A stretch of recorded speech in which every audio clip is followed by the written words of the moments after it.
Welcome, everyone. I hope we got a few moments to ingather ourselves. Let us start.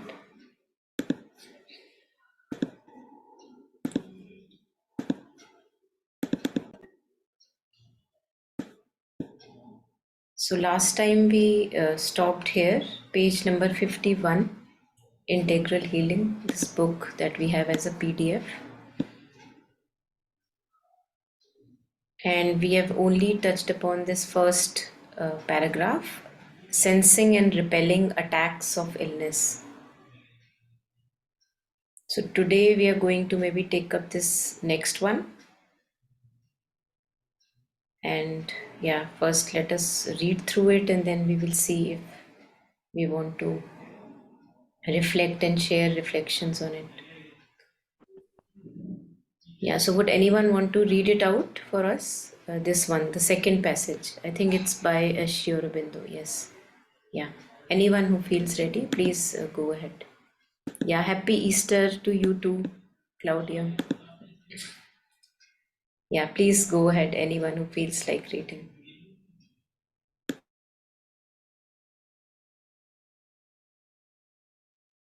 Yeah, I can read. Yes, Priya, please go ahead. All illnesses pass through the nervous or vital physical sheath. All illnesses pass through the nervous or vital physical sheath of the subtle consciousness and subtle body before they enter the physical. If one is conscious of the subtle body or with the subtle consciousness, I repeat, if one is conscious of the subtle body or with the subtle consciousness, one can stop an illness on its way and prevent it from entering the physical body. But it may have come without one's noticing, or when one is asleep, or through the subconscious, or in a sudden rush when one is off one's guard. Then there is nothing to do but to fight it out from a bold, from a hold, right? Yeah, fight it from a hold already gained on the body.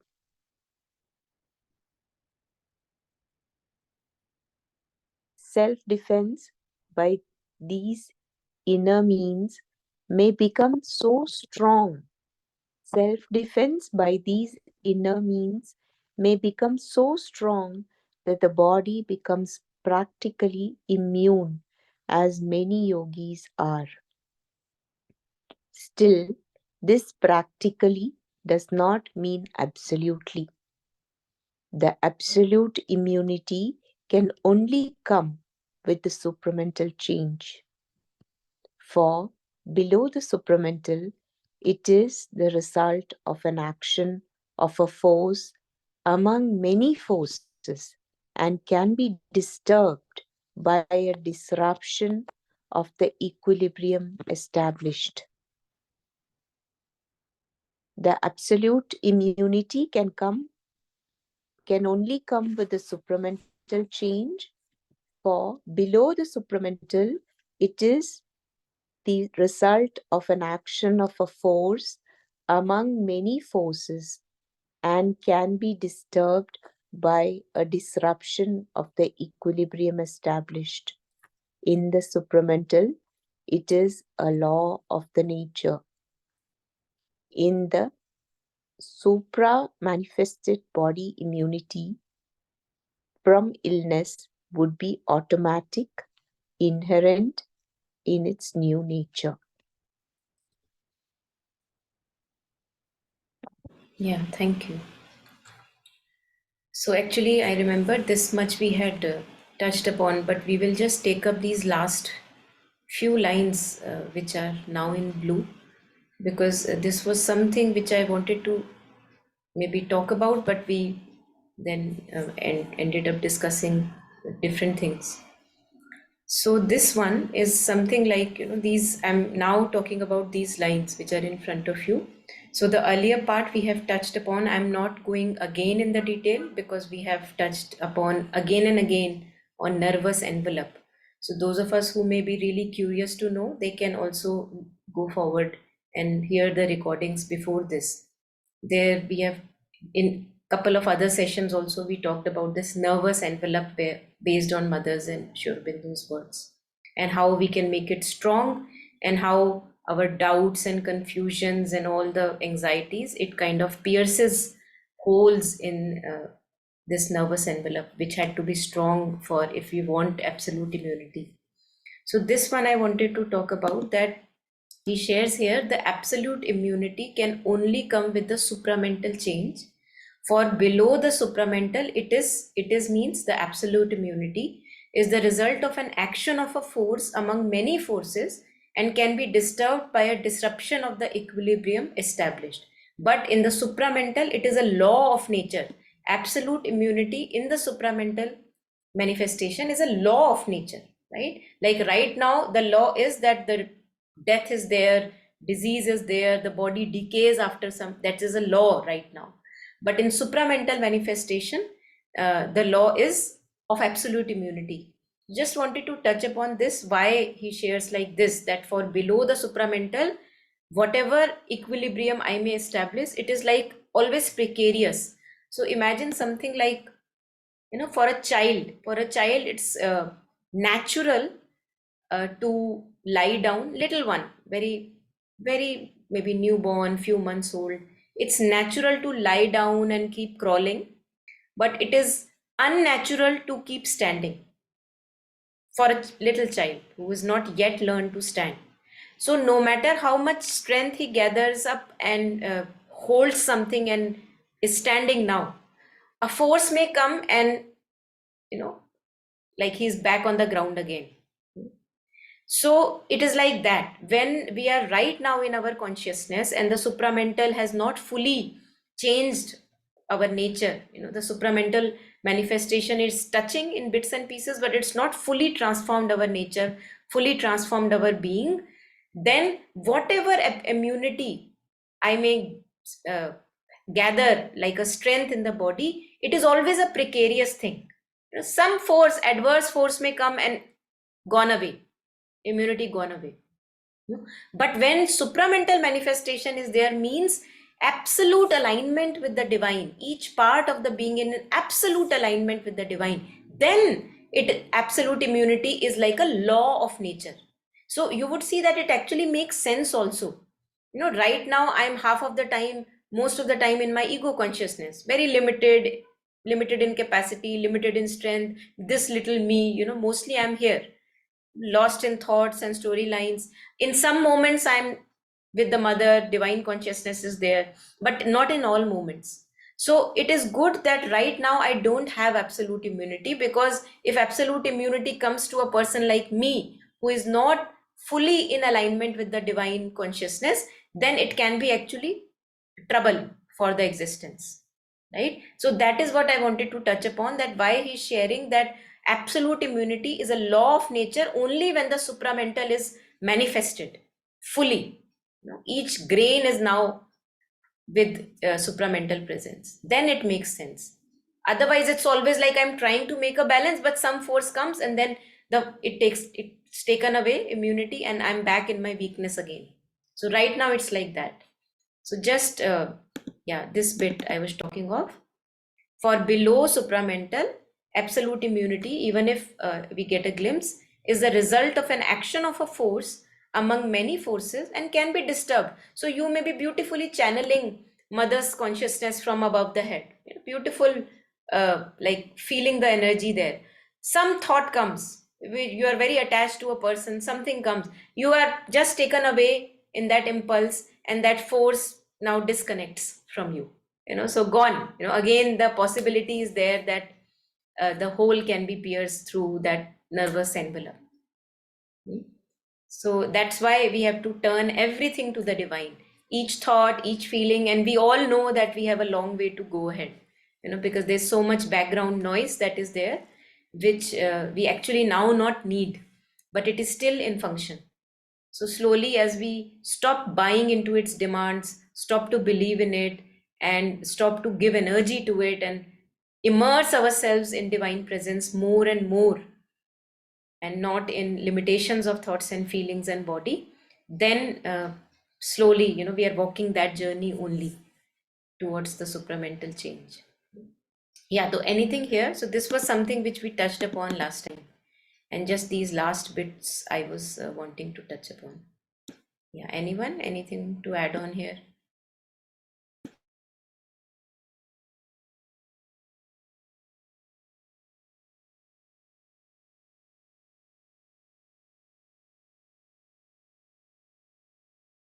Okay, so I'm going ahead then. Let's go ahead. So this one we can take, I think it's in continuation with the previous, maybe not, no, this is a different reference. Yeah, so there is a question that is asked, and then the mother is reflecting on Sri Aurobindo's words on that question. Yeah, anyone who wants to read?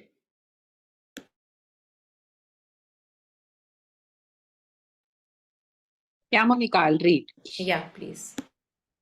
When Sri Aurobindo says that illness comes from outside, what exactly is it that comes? The mother.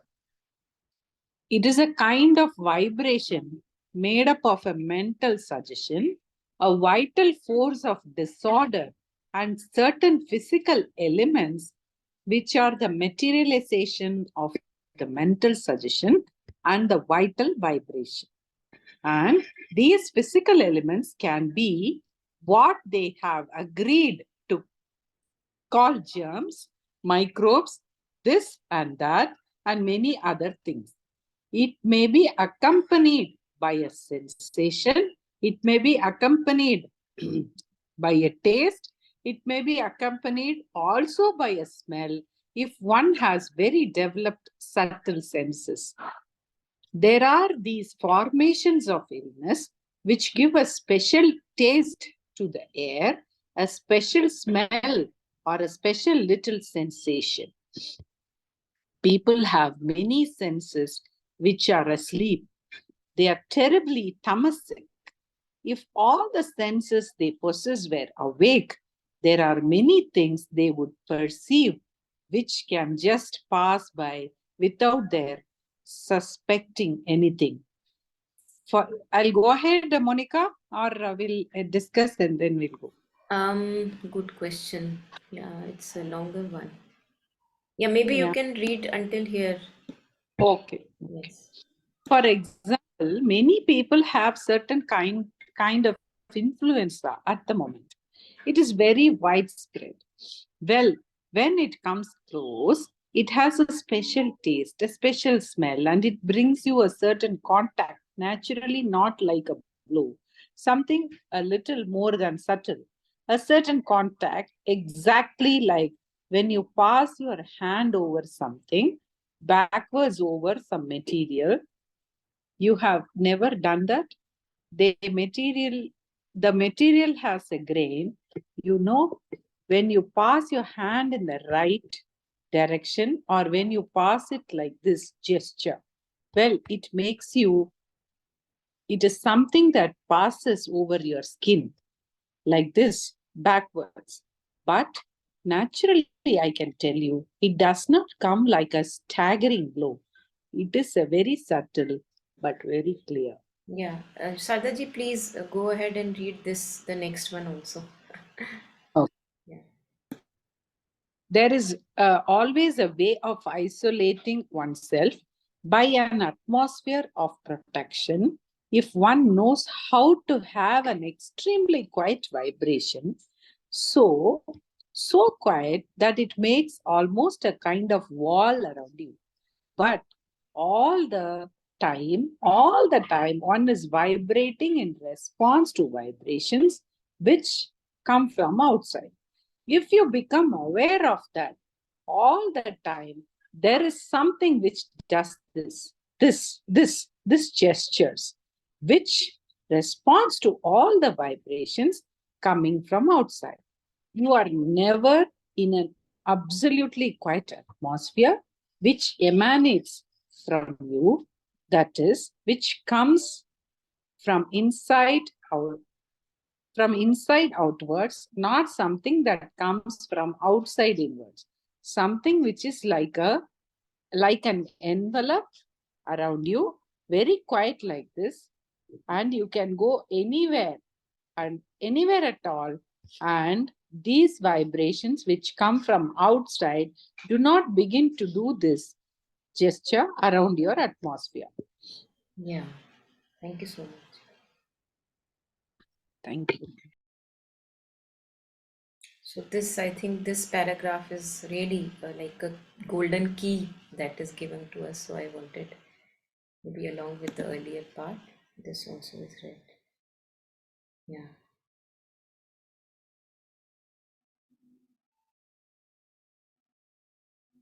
I think all of us may have experience of this, what mother is sharing, that you can always sense it. And why we are not able to sense it usually is because we are so lost in outward sensations that this subtle sense we are not able to like be aware of it. We are, it is there, but it's masked under all the things which are so important to us, and we keep on attending, that we can't make use of this subtle sense that is there.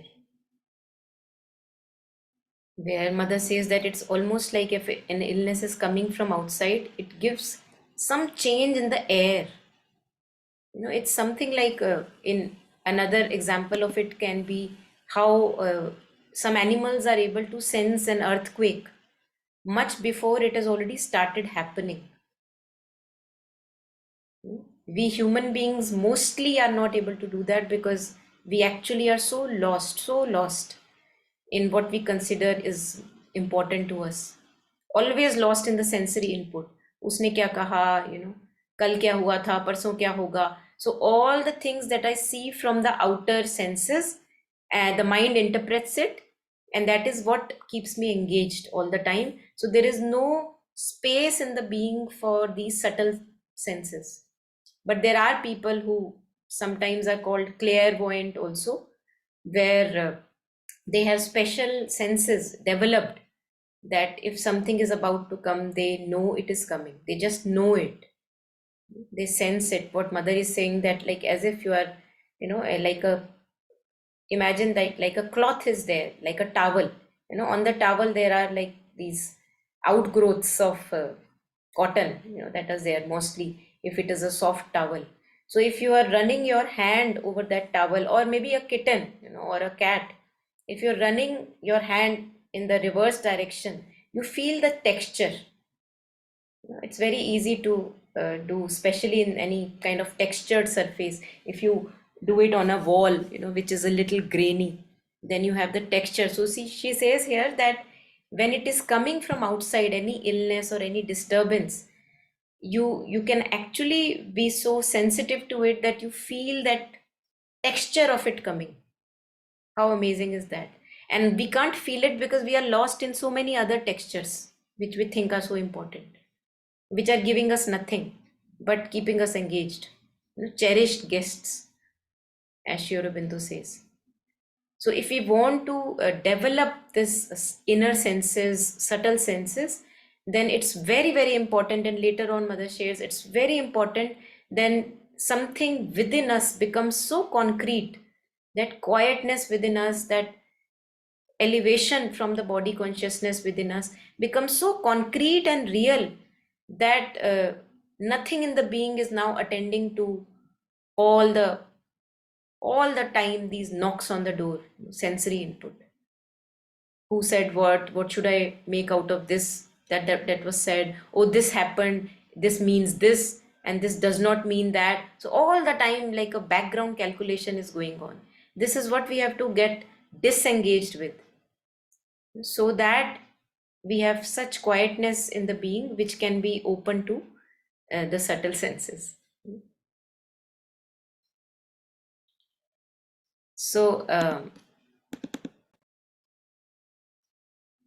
yeah.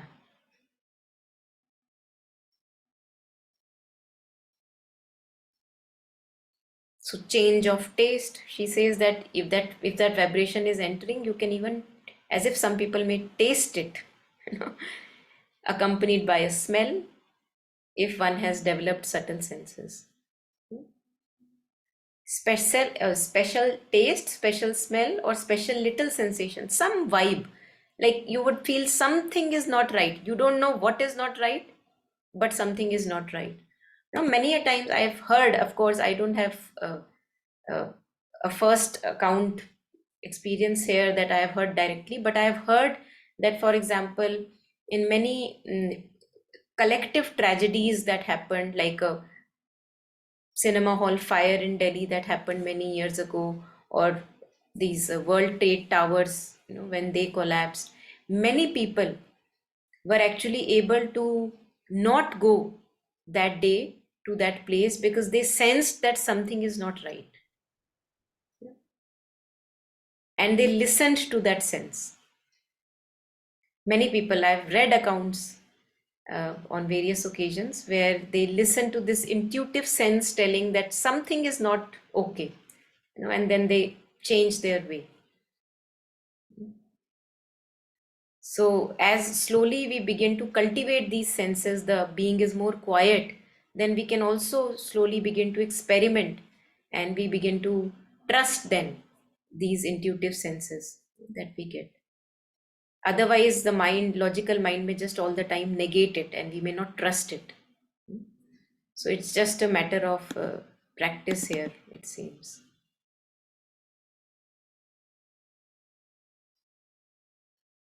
Yeah, anything anyone wants to add on here?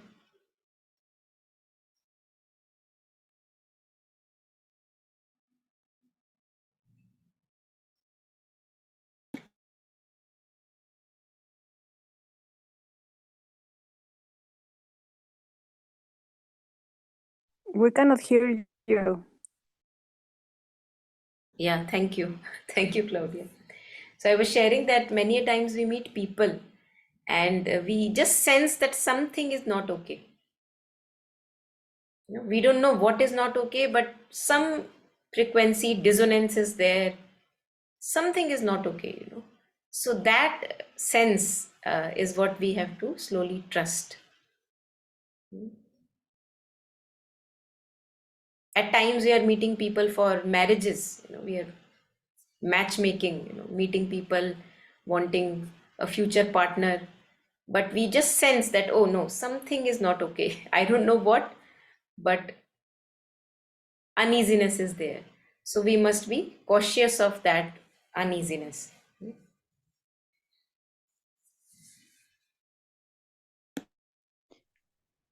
I just want to share here, Yes, Didi. please. Yeah, yeah. Uh, as you share about sensing when you meet somebody, it just reminded me of a couple of incidents.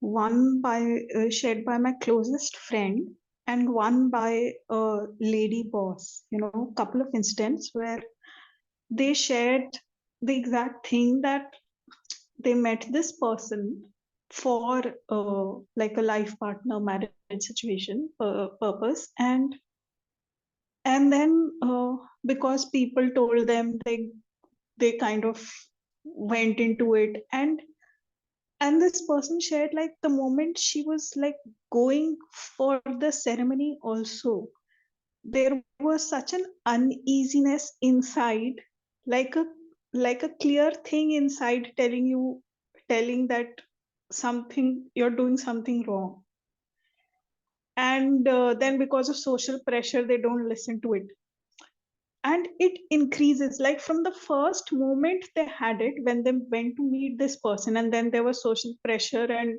nobody asked them, people made decision without asking them, so they also didn't voice, and then that thing, you know, that silent voice was there even when they are going for it, that silent voice is there till they don't listen to it, and then ultimately it becomes uh, you know what the voice was guarding them against.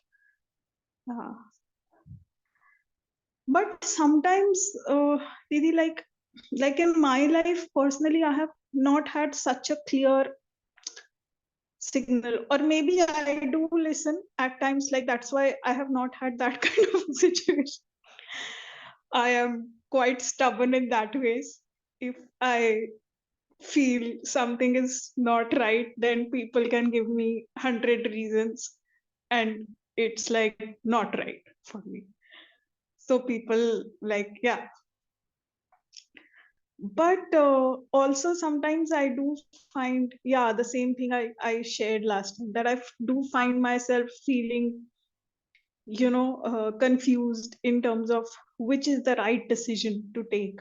Like internally, when I'm sitting with myself, I know I'm not going to listen to people, but for myself, when I'm sitting with myself and looking at options, sometimes I feel I don't know which one. Beautiful, beautiful. Yeah.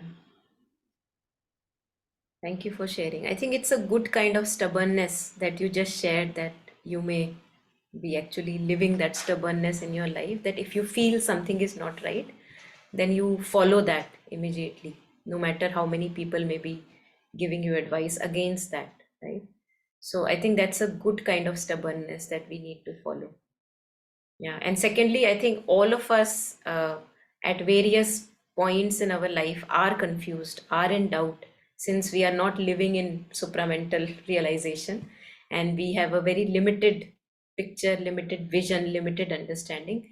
But as we were discussing also in the last session where you were sharing, and the best way to go about it is that, see, these are the options and you know the best, I don't know, so stop me wherever you feel it is not right, and let me know what is right for me. So keeping that loose space and aspiring that we may know the truth and walk the right path is the way Mother has just suggested. Yeah. And this example that you were sharing about your friend or relative, even I also have a example like that, where one of my relatives uh, actually went along with the decision of marrying a person, and the uneasiness was there since the beginning of the decision.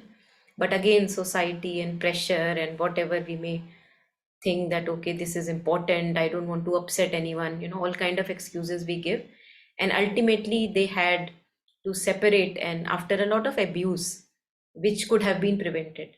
So the voice is there, but it's not an aggressive voice, as Mother says. It's a voice which is persistent, it tells you, but it doesn't force itself on you, but it's persistent. It's very quiet, and that is why, since it is quiet, it's not aggressive, and the societies and parental demands may be more aggressive. So one doesn't listen to it, and then untowardly things happen. That abuse that happened may have been prevented, but again, I think even going through the abuse also, I think we, of course, each one to his own, we have so many things that ripen us and mature us, and oftentimes it happens via very so-called sad and tragic incidents that we learn, but the only thing that matters is learning. So yeah.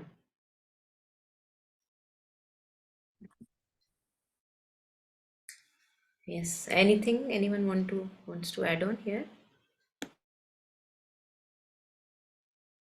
There was or what you said, there was this very I always think, because I always want to know the divine will, so for me it's always something that keeps bothering me. And I remember there was Alugda in all the talks, that something stayed with me. And he said, when we are, like when you said, when you have given it to her and you don't know what is the right thing, there cannot never be a wrong thing, even if it is wrong. But if you go, giving it to her saying, I don't know, maybe it's wrong. So once you have really aspired it to the mother and give it to the mother, even desire is mixed for all of us. For some people it's too much, for some people it's less, some people can know. It's a process. And he gave an example of Bhim. I don't exactly remember, but he said, like Bhim, somebody challenged him And but he being a warrior, even Krishna said, don't go, it's a, it's a mirage, they're trying to do this. But he said, no, I want to go, I'm a warrior, that kind of warriorship. And he went, and something happened, and he, in that, through that incident, like it was like a GPS, he said, he gave an example of GPS, that it will, even if you're going wrong way, the divine is going to deroute you. So the only bad thing that can happen is, instead of going in the straight line, you will have a lot of twists and turns.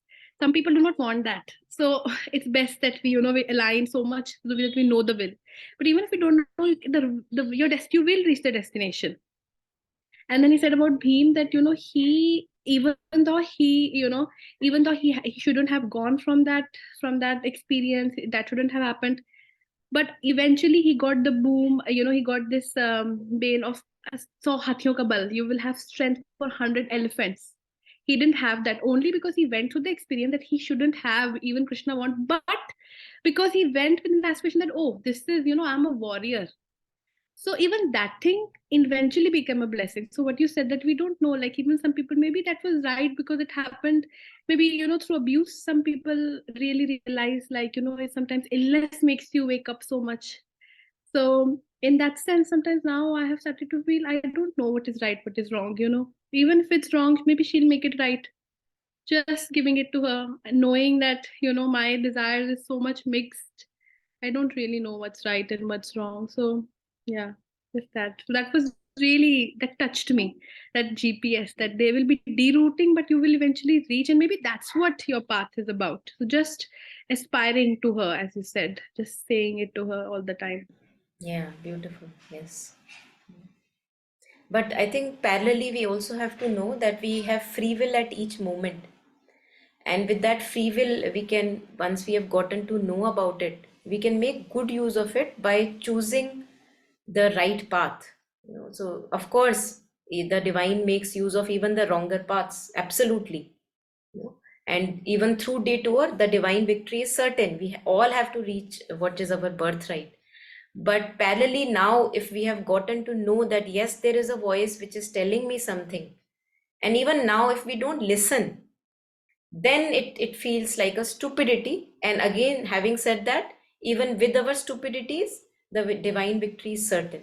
But that doesn't mean that I don't choose each moment which is shown to me, right? We have that power that I can listen to that voice which is persistent and quiet and guiding me towards something. I can listen to that. Yeah. In my case, I was saying that sometimes even if I listen, I still have the doubt if it's a right or a wrong, because we don't know. So Yes, sometimes yes, when you have not reached that quietude, and it's yes. a big life-changing decision, Yeah. even if you listen to that voice, sometimes you still don't know. So in that sense as well, just Yes. or Yeah, even if you don't still. have the courage, sometimes you don't have the courage to listen. Mm. You just don't have, like, even though you want to take, but sometimes you don't have that much of courage. So maybe that time, if you don't have that courage, I mean, what I meant to say is that in any circumstances, either you're listening or not, you should definitely, but just the aspiration can just change. Absolutely. Yes, yes, the- yes. Beautiful. Yes. Yes. Thank you. Yes. Yeah. Yeah, Jagan, you wanted to add on something? Ma'am, namaskar. Um, you know, while going through that, I've also noticed that in my case, um, the desire to stay attached to a toxic relationship, because being unattached would maybe hurt. I say this because after moving here, you know, like I've had friends for over 15 years who have seen me through my childhood, through my school days and all. And during school days, I was a little, tad bit too naughty, and in a way that uh, that entertained kids who were like 4 5 years younger than I, because my classmates tried to act like they were adults, and I never wanted to be an adult. So somehow, and also I had stammering. I would stutter a lot. So this friend of mine, he would they would make fun of me normally. Like, growing up, kids make fun of each other. It's a natural thing, and that was fine. And we became, 18-year-old. We became teenagers, and then we crossed our 20s and 25, and I've noticed that the fun element had gone out of that context of, fooling around, and now it's gotten to the point where it started feeling embarrassing. And he lived back when I was a student. He lived like in near downtown Toronto. I was in GTA, a little far away, and he was like a brother to me, very like a younger brother to me, and I would love to see him and go to his place, cook for him. Ma'am, what would happen is I would take 3 buses to go there to see my friend, to have fun with him, and we would have fun. But they would make, they would make the same fun of me. And while returning home, I used to feel drained. Normally, in a good friendship, I also have a lot of good friendships, and I would feel inspired, more energetic for the day to come. And that's what I would look forward to in any sort of relationship, to be inspired or at least be neutral. But how am I drained? Why am I losing my confidence? I was losing my confidence. I couldn't even open a water bottle in front of them and drink my water. So, and the only thing that was holding me back was that ये मेरा दोस्त है 15 साल, कैसे छोड़ दूं इसको? कितने मेमोरीज है उसके साथ मेरे। अम, और उसका बचपना भी मैंने भी देखा है, और मुझे वो अभी भी मतलब छोटा ही लगता है। तो लाइक नहीं हो पा रहा मेरे से। And there was one day I hit rock bottom, and I was going through a phase, and the guy did that, and I just told him, I just sent him one line on WhatsApp and said that, know that I love you, but never contact me. And he asked me for explanations. He texted me. I didn't talk to him. I was hurt for the first 3 months. I would call my mom and I would say that, I am I'm very hurt.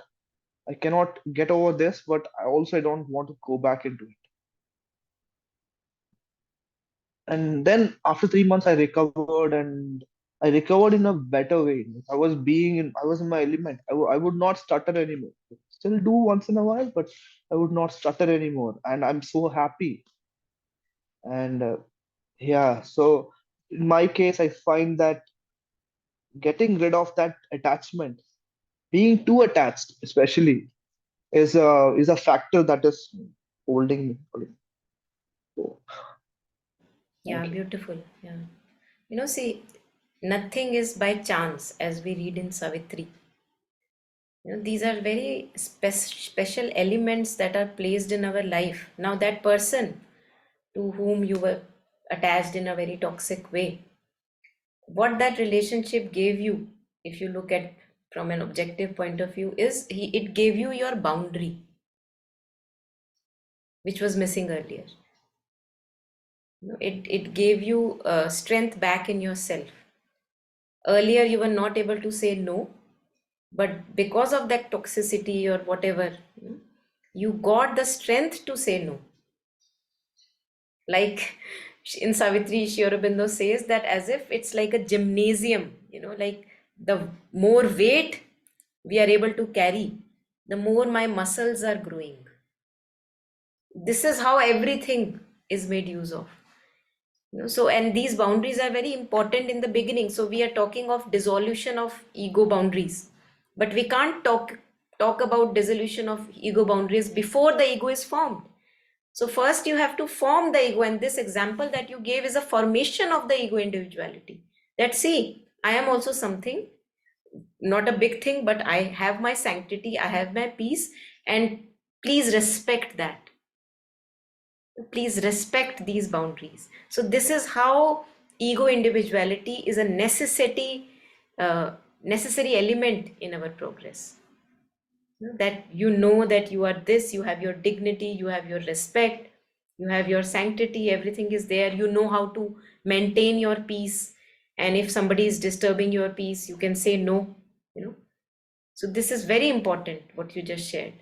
And only then, when it individualizes in a very strong manner, later on, then we can talk about surrendering the ego, but not before this ego is formed, well formed.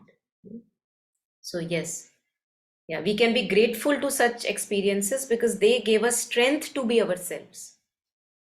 Rather than being bitter, at times we turn bitter. I'm not saying that's okay, but in general, we times we turn bitter that, oh, why did that thing happen to me? Why was that friend so mean to me? But if I look back and if I have learned through that progress, through that instance, I will see that even that painful incident gave me something. It gave me back my own solidity. It gave me back my own strength. So then we can't actually complain about that. We can actually feel grateful that अच्छा हुआ कि उसने ऐसे behave किया, नहीं तो मुझे पता ही नहीं लगता how to respect myself. Yeah. And I'm sure all of us have these experiences, such kind of experiences. Yeah. They help us form our boundaries. Yeah. To some it happens when we become, we change roles, like we have become married and we are somebody's daughter-in-law, somebody's wife. Then maybe some of us realize that, oh, my boundaries are being crossed. Then we develop a strength and solidity that hoga mera pati ya hoga meri patni, but I am a human being first, beyond that role, which we have to preserve. Yes. Yeah, anyone wants to add on here?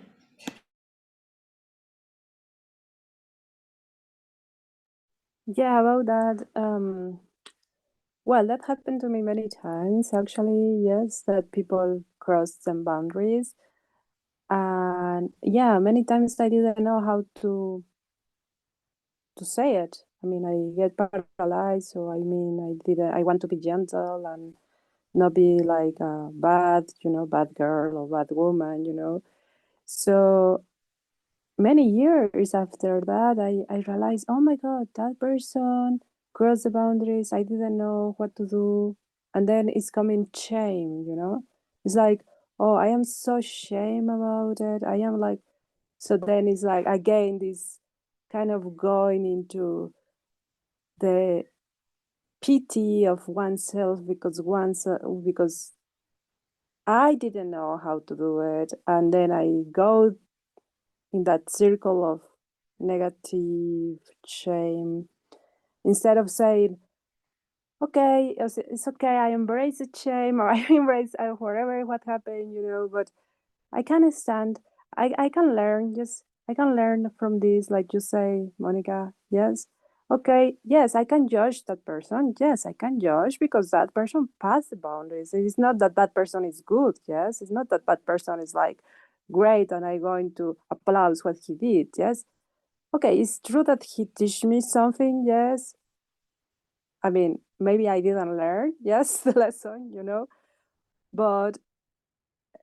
I have to judge the action. Yes, I have to say that action for me, I don't know if for someone else, that action for me is not good. Yes, in the level that I am right now, whatever level is that action not is not allowed. Yes, it's something that um, I don't know. That is a word. I mean, it's not have to be. Doesn't have to happen. Yes. Yes. Because sometimes we say, "Oh, don't judge. Even if he rape a person, don't judge him. Have misericord. Be merciful with him. Or because that person has so much suffering in his life. Oh, that person is like." Or the lady was so provocative. So we always find excuses. So no, I think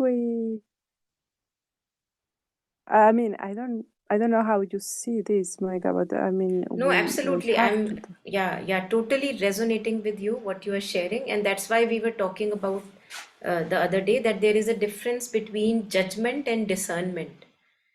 And we don't have to throw discernment in garbage.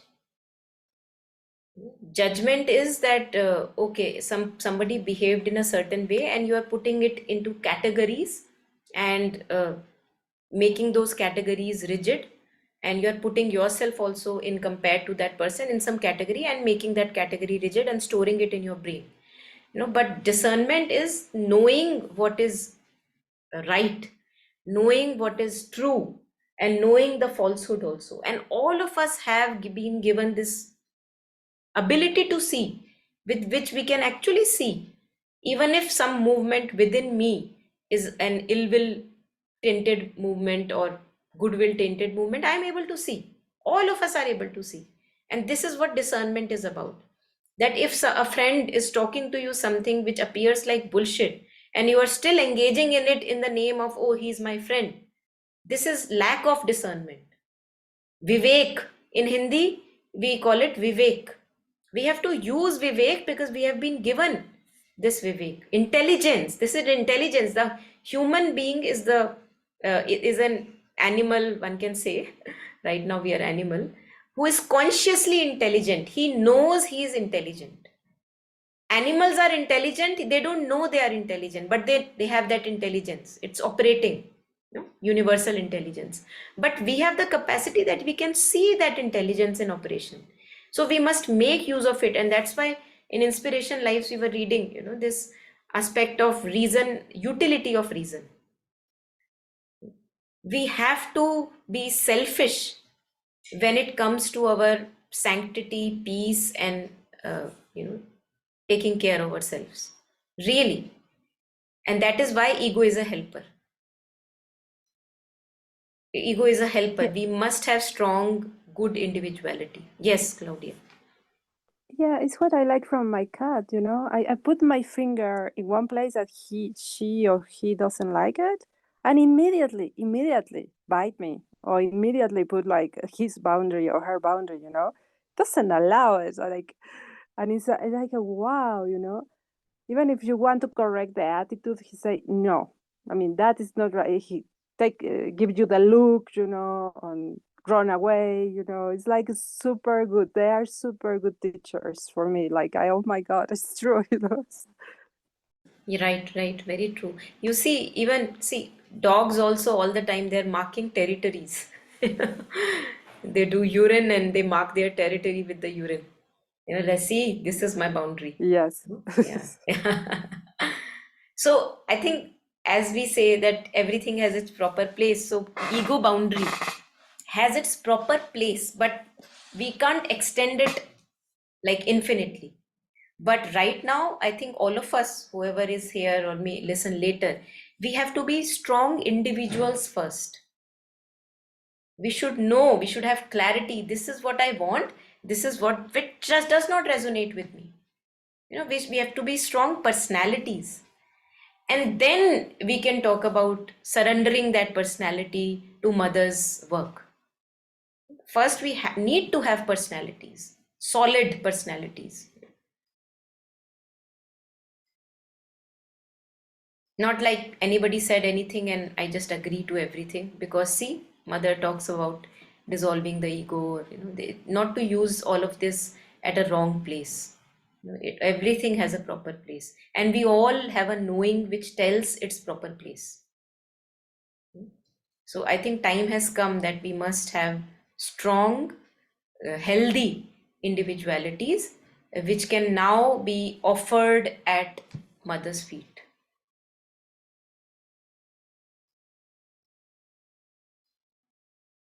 Yeah, that you take a stand for what is wrong and you take a stand for also what is you feel is right.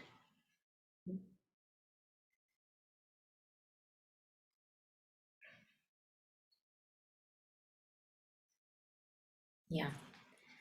And of course, Yes. depends of the personality. Each person is going to mark that boundary, like you say. Maybe someone is screaming, or maybe someone just saying, "Please, I don't like that." Just like very subtle, very gentle. No, I mean, True, it's true. depend of the personality. Absolutely. Um, Yes.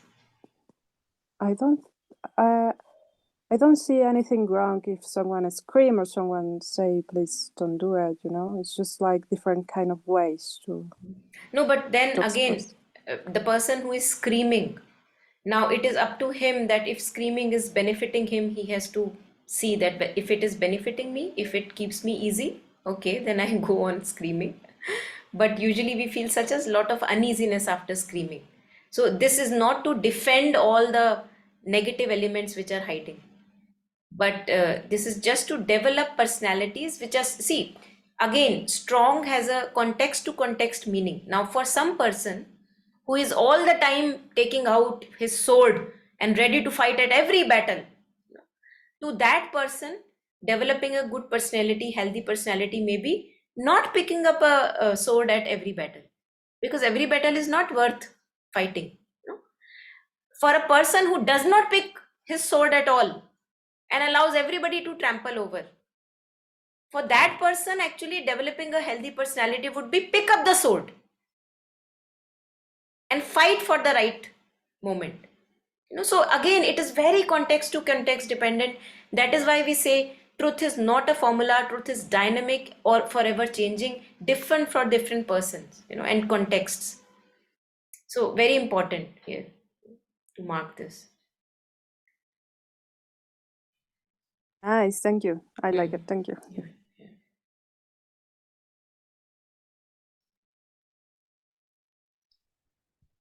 Yeah, anything else? Anyone here?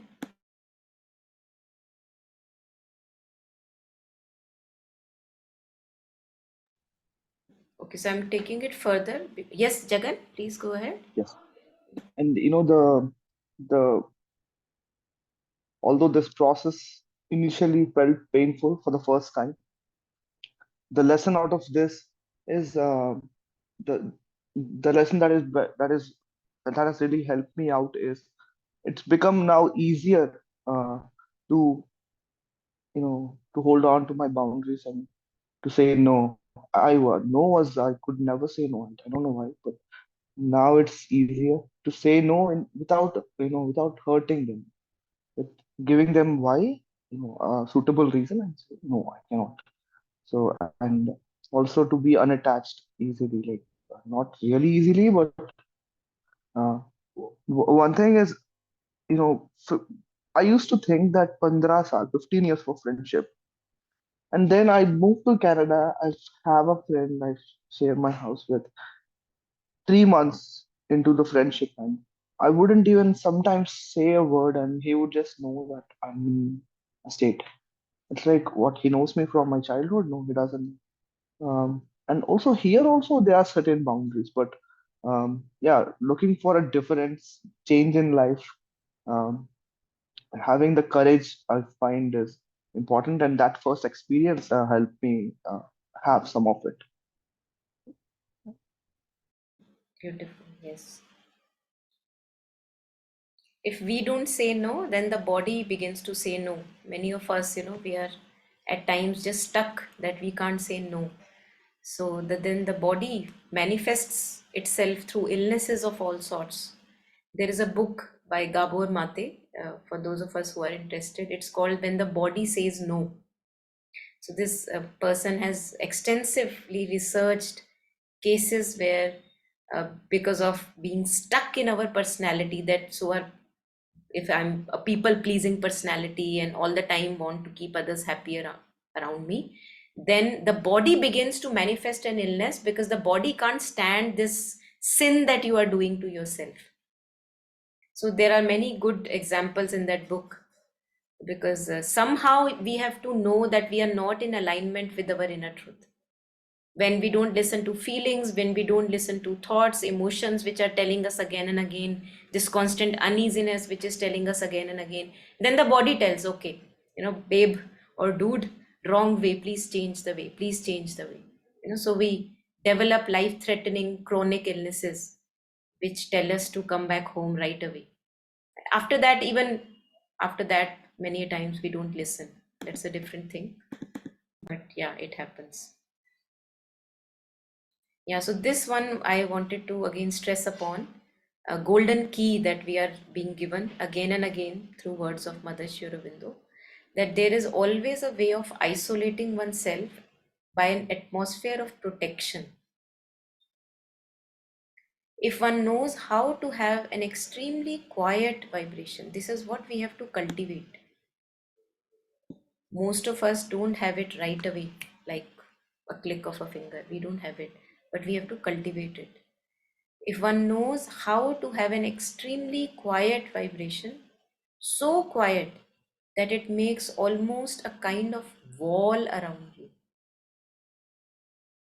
but all the time, one is vibrating in response to vibrations which come from outside. So we are always like tha tha tha tha tha tha tha tha, because all the time stimulus is coming, sometimes from within the mind, past, future, worries, or sometimes from outside the mind, these outer things that we are surrounded with, people around us, phone calls, messages. All the times there are sensory inputs, and to all the sensory inputs, I am answering my call. This is what Sri Aurobindo says in Savitri, leaving the cherished guests outside. There is no one inside to answer those calls. Only then we can cultivate this quiet vibration, work on making it concrete. No matter how important it may be. Everything sounds so important. Every outer call sounds so important. This is my best friend, this is my mother, this is my father, this is my sibling. Everything has a proper reason why they should be picked. And I'm not saying that we should become indifferent, but we should also have this cultivation parallelly going on, where we just cherish that quiet vibration so much and we cultivate it. We spend time to cultivate it. We spend time answering all the calls, but we never spend time. We say that, oh, see, I'm so drained, so many things to do. No, not only 5 minutes to develop this quiet vibration. How will that help me? So if one knows how to have a extremely quiet vibration, so quiet that it makes almost a kind of wall around you.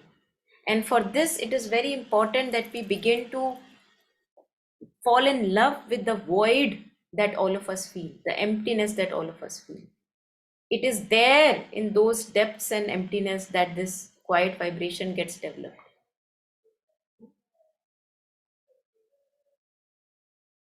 But all the time one is vibrating in response to vibrations which come from outside. We have to mark these words.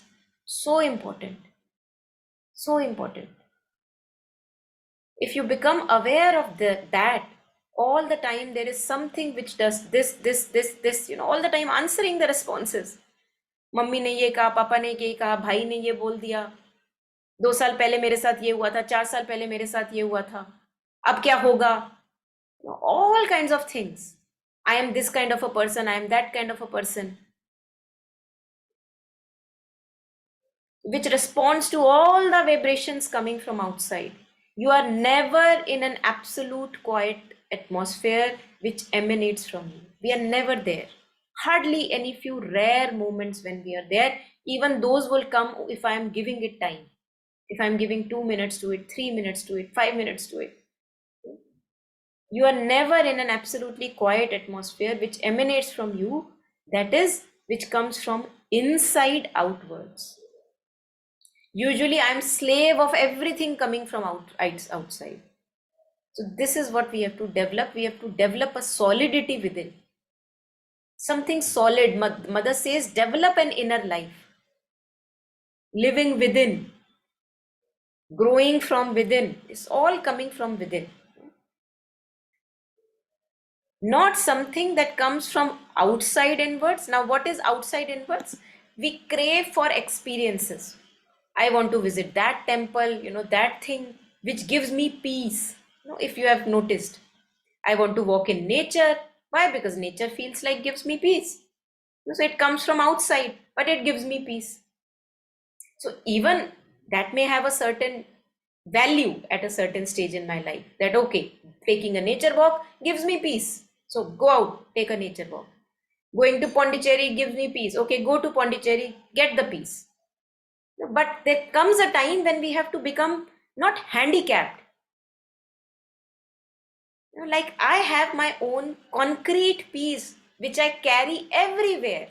Whether I am at the samadhi, not in the samadhi, in a chaos, not in a chaos, I have the possibility of having that peace everywhere. That is what we have to cultivate.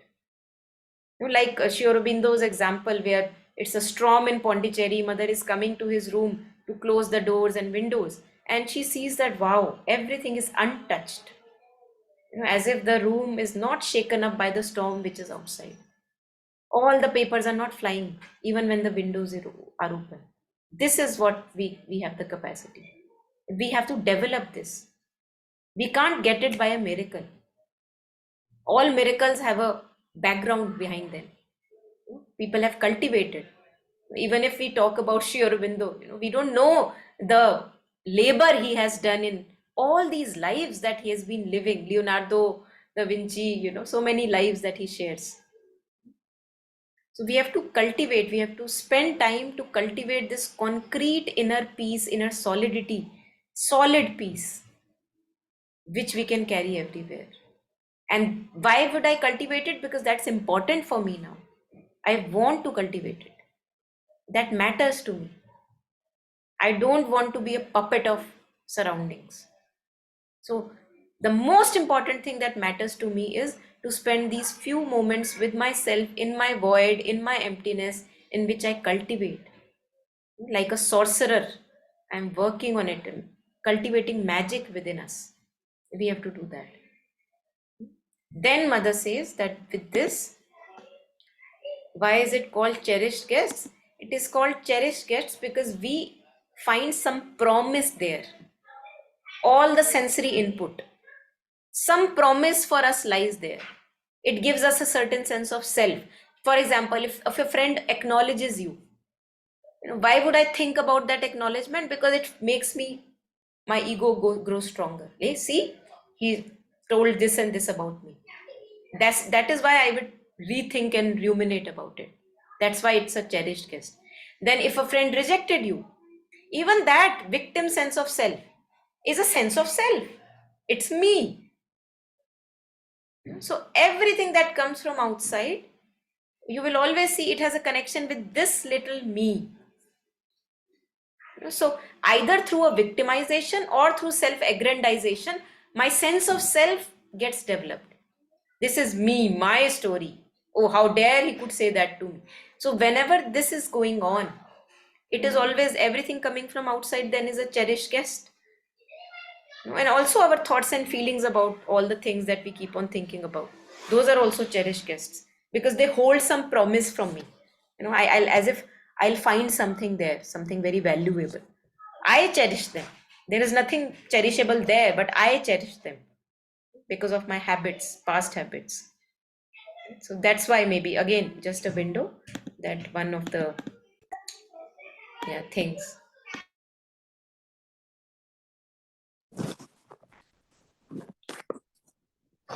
Yeah, anyone?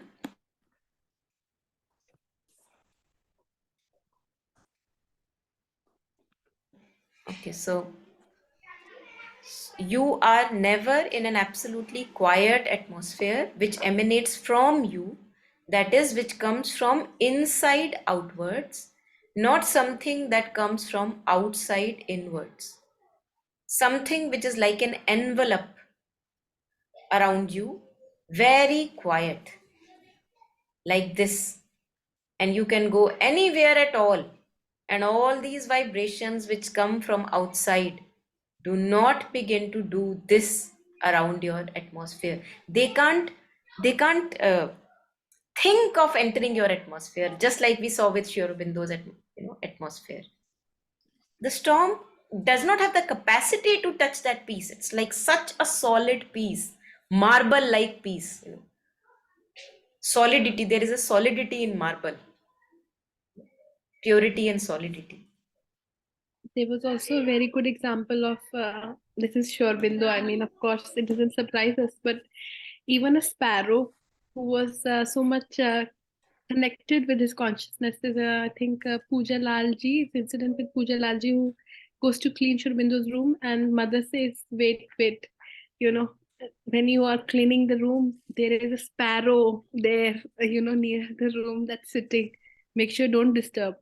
So I mean, from the context that I was reading was, the kind of love and reverence that Mother and Sri Aurobindo had, even for the animals, like the smallest of animals, not excluding them, the kind of holistic embrace of everybody.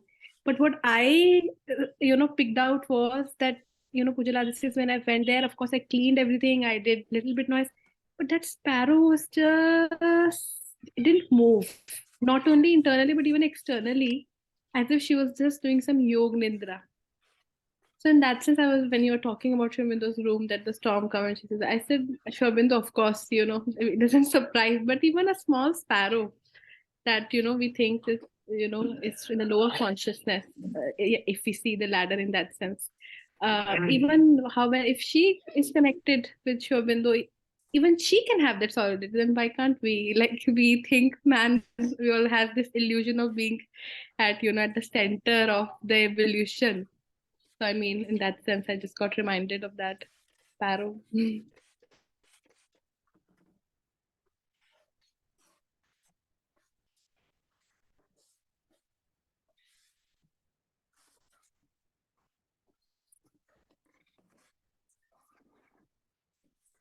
So let's maybe I thought maybe we could touch upon these last few lines and maybe uh, see if we can touch upon these two today itself.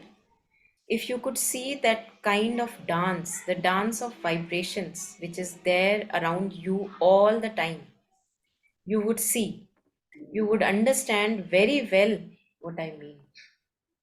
What is to be wondered at is the unconsciousness with which human beings go through life. They don't know how to live. There is not one in a million who knows how to live. And they live like that, somehow or other, limping along, managing, not managing, all the same. One should learn how to live. That is the first thing one ought to teach children, to learn how to live. How beautiful.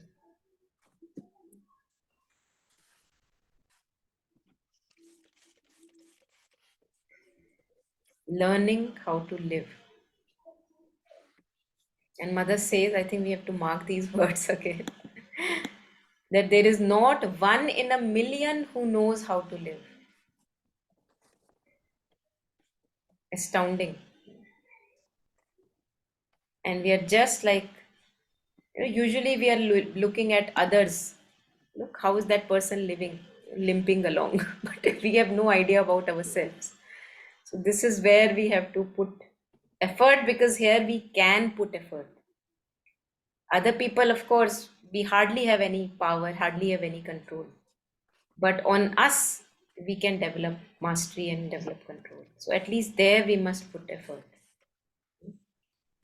It's a worthy place to put effort, to learn how to live.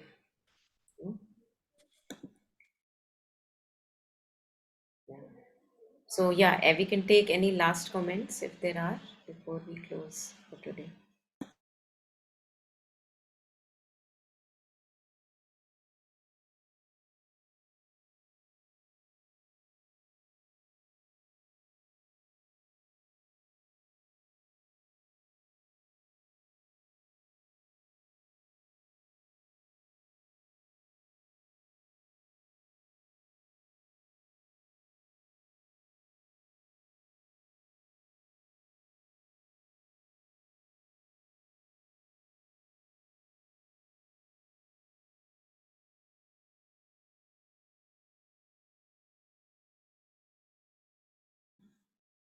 So if not anything, I think we have a lot of homework to do from Mother's words, to learn to live, to cultivate a quiet vibration, to spend time and give importance to developing that quiet vibration. And why would I do that? Because it feels it's joyous to work upon ourselves. It gives us joy when we make, even when we are cleaning up our little surroundings, like cleaning up my table or cleaning up the bed, it gives us joy, that when you have cleaned up a little bit, thrown away all the things that were not required and cleaned up the space. That's exactly, the sense of beauty that we feel within when we are doing constant cleaning up, sorting, organizing, developing quietness where it is necessary. This is what we must spend time in. Otherwise, what's the point of being human? Living like animals, and not even animals, actually below animals. What Nandini was sharing about that little sparrow. So we live even below that level. Animals are at least in tune with their universal intelligence, but we go even down below. So we have to at least uh, be aware that we have been granted this human consciousness after so many births. So why to waste it?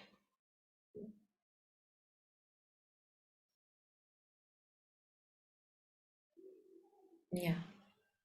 Okay. So if not anything, I'm assuming there is nothing since everyone is muted at this moment. So just take a little while. We'll all take a little while just to share, dedicate all the goodness, all the merit, whatever we may have or gathered today in the session, through the session, sharing all our merit with all the sentient beings, friends, enemies alike, from near to far. May all the sentient beings, may all of us have peace in our heart, simplicity in our minds. May our hearts be full, content, and may our lives have lots of joy and progress in our life. Whether a person resonates with me, doesn't resonate with me, how does it matter? May all of us have this well being, joy, and progress.